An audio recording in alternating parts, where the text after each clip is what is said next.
Assalamualaikum warahmatullahi wabarakatuh. Pada video kali ini kita akan membahas tentang aturan-aturan dasar dalam OKR atau yang biasa kita kenal dengan OKR Basic Rules. Kita akan membahas 5 aturan dasar dalam OKR yaitu OKR Cadence, kemudian check-in, kemudian max number, stretch, dan yang terakhir scoring. Oke, mari kita bahas aturan dasar OKR yang pertama yaitu OKR Cadence. Jadi apa itu OKR Cadence? OKR Cadence itu adalah aturan yang mengatur tentang ritme kerja pada saat kita mengimplementasikan OKR atau biasa disebut juga sebagai session atau sesi berlangsungnya sebuah OKR. Nah, dalam OKR sendiri itu biasanya cadence yang digunakan itu ada 3, yaitu yang pertama monthly, kemudian ada quarterly, kemudian ada annually. Jadi melalui cadence ini kita menentukan aturan terkait seberapa lama goals yang kita buat ingin kita capai. Jadi semisal goals yang kita buat adalah goals yang ingin dicapai dalam waktu 1 tahun, maka kita set cadence-nya sebagai annually. Jika goals itu ingin kita capai dalam 1 kuartal, maka kita set sebagai quarterly. Begitu juga jika goals itu ingin kita capai dalam 1 bulan, maka kita set cadence-nya sebagai monthly. Jadi setiap sesi dalam OKR itu memang biasanya paling lama adalah 1 tahun dan yang paling cepat biasanya adalah 1 bulan. Kemudian pertanyaannya, bagaimana proses implementasi cadence ini untuk penerapan di perusahaan? Jadi ketika kita berbicara tentang penerapan cadence di perusahaan, hal yang biasanya dilakukan adalah kita mengkombinasikan beberapa cadence di dalam perusahaan sesuai dengan kebutuhan perusahaan tersebut. Kalau hal yang saya lakukan di perusahaan saat ini adalah kita menggunakan cadence annually atau tahunan untuk OKR perusahaan. Jadi untuk goals perusahaan. Kemudian untuk OKR departemen atau divisi, kita biasa menggunakan cadence quarterly atau per kuartal. Tentunya dengan berdasar kepada target tahunan perusahaan yang sudah kita buat. Jadi dari target 1 tahun itu, kita breakdown menjadi target-target dalam 1 kuartal. Kenapa seperti itu? Jadi ada beberapa alasan. Yang pertama, ketika kita menetapkan target langsung dalam 1 tahun, itu biasanya angkanya besar dan terlihat susah untuk dicapai. Jadi beda halnya ketika kita potong-potong angka tersebut menjadi beberapa kuartal. Tentunya angka tersebut akan menjadi lebih kecil dan lebih mudah kita capai nantinya. Kemudian alasan yang kedua, ketika kita set semua cadence dalam waktu 1 tahun, kita tidak bisa melakukan evaluasi terhadap goals yang sudah kita set dengan cepat. Karena dalam OKR itu kita tidak boleh merubah apa yang sudah kita set sampai sesi selesai. Jadi semisal ketika kita coba mengimplementasikan OKR dan di tengah sesi ternyata kita baru tahu kalau angka target kita itu misalnya terlalu mudah, itu kita tidak boleh merubah OKR kita sampai sesi tersebut berakhir. Seperti itu.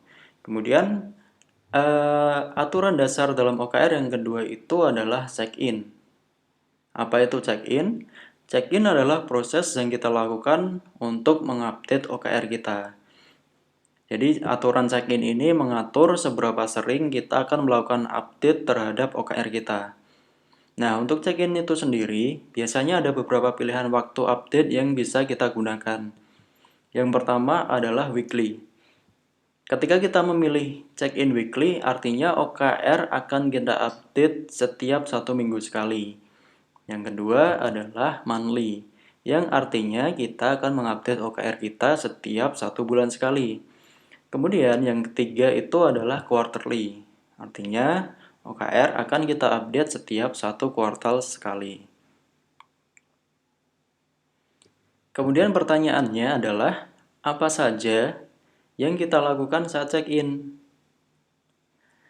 Hal pertama yang kita lakukan saat check-in itu adalah kita melakukan update terhadap progres capaian kita. Jadi misal kita lihat di sini, di sebelah kanan ini ada sebuah tampilan. Ini saya ambil dari software OKR kita yang kita gunakan. Ini adalah tampilan saat kita melakukan update progres capaian kita. Jadi yang di atas itu akan dimunculkan capaian kita saat ini itu berapa. Kalau ini kita menggunakan rupiah, jadi sekarang capaiannya itu masih 0. Nah, di bawahnya itu ada angka 900.000, itu adalah capaian kita saat ini. Jadi kita update, saat ini itu kita sudah mencapai angka 900.000.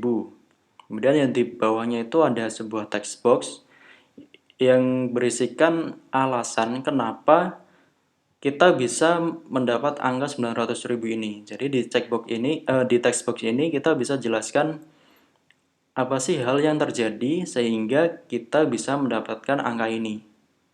Kemudian di bawahnya biasanya ada confidence level. Itu kalau nangis itu berarti sedih. Kemudian kalau datar itu biasa aja. Kemudian kalau smile itu berarti senang. Kemudian kalau otot itu luar biasa. Confidence level ini digunakan untuk apa?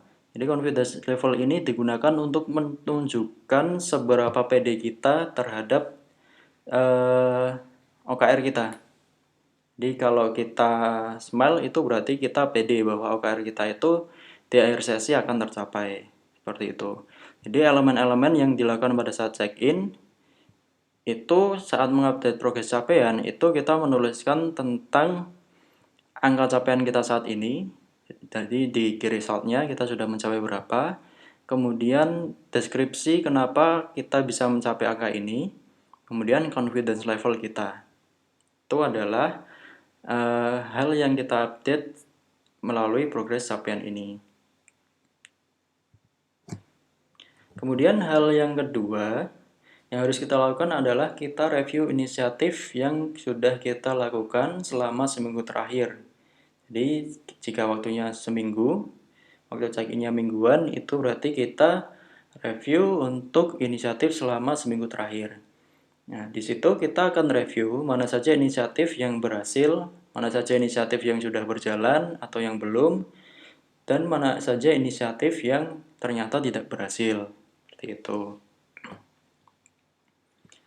Kemudian hal selanjutnya yang kita lakukan saat check-in itu adalah kita tentukan inisiatif apa yang akan kita lakukan pada saat check-in selanjutnya. Kalau semisal check-in-nya weekly berarti seminggu ke depan itu kita akan melakukan apa. Kalau monthly berarti sebulan ke depan itu kita akan melakukan inisiatif apa gitu. Jadi berdasarkan review inisiatif yang tadi kita sudah cek yang di sebelumnya, itu kita membuat sebuah inisiatif baru.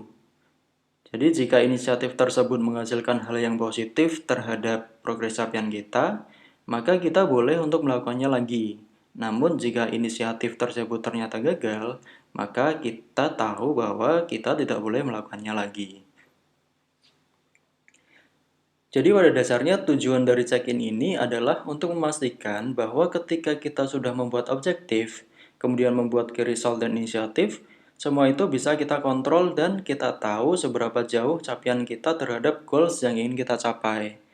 Jadi sudah tidak ada lagi istilah kita sudah buat tujuan atau goals, namun kita lupa dengan apa tujuan yang ingin kita capai.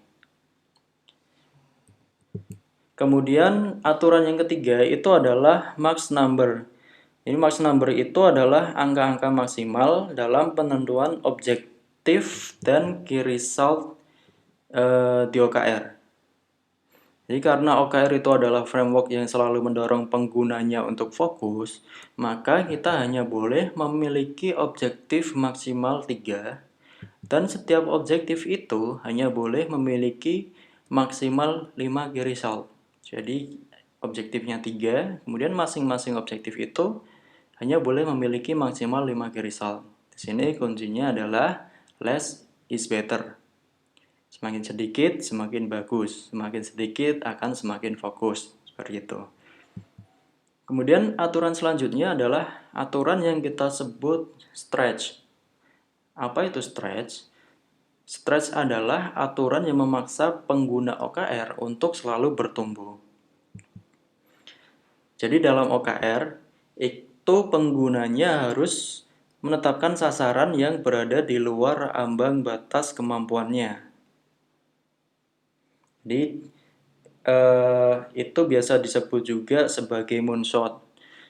Jadi alih-alih menembak genteng yang mudah, yang kita tembak itu adalah bulan.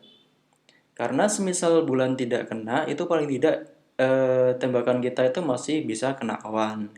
Kalau tidak bisa kena awan, paling tidak masih kena pohon. Berbeda ceritanya ketika yang kita tembak adalah genteng. Ketika tidak kena, berarti kita langsung jatuh ke tanah, seperti itu.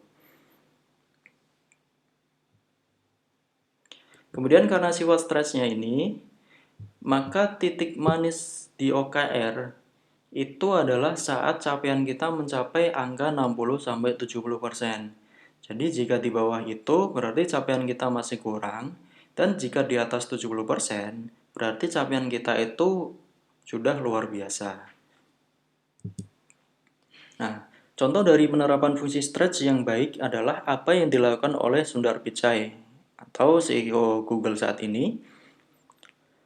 Jadi ceritanya pada tahun 2008, Sundar Pichai punya sebuah objektif di mana dia ingin membangun sebuah browser terbaik di dunia yang bernama Google Chrome.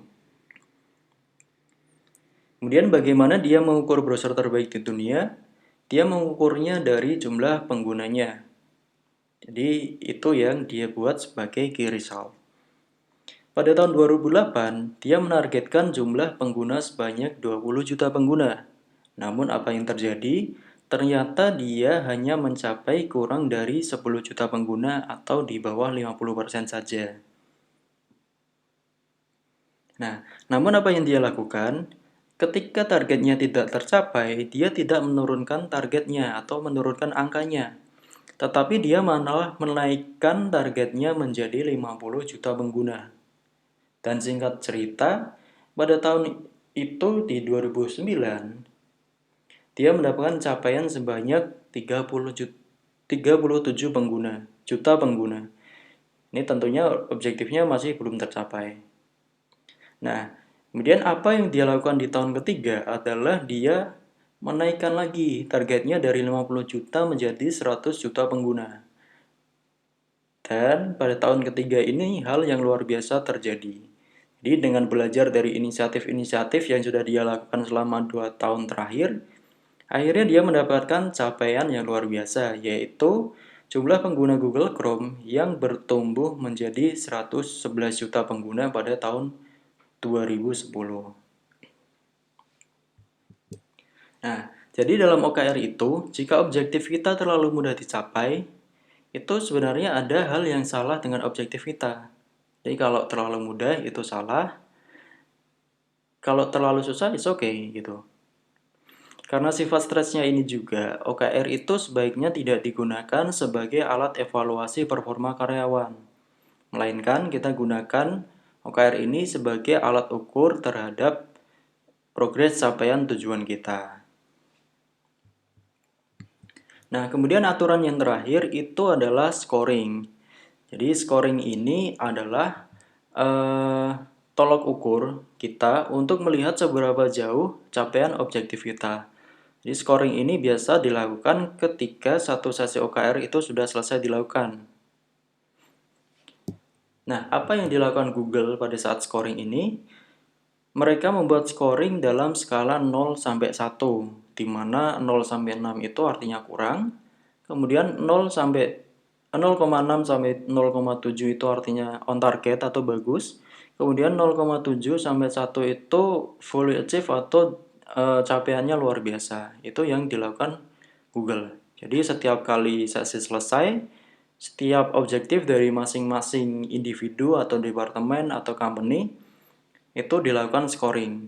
Jadi untuk mengukur sejauh mana capaian orang tersebut terhadap objektifnya. Jadi itu adalah beberapa aturan dasar dalam proses pengimplementasian sebuah OKR di perusahaan ataupun di individu ya. Jadi mungkin sekian untuk materi tentang aturan dasar OKR ini. Terima kasih. Wassalamualaikum warahmatullahi wabarakatuh.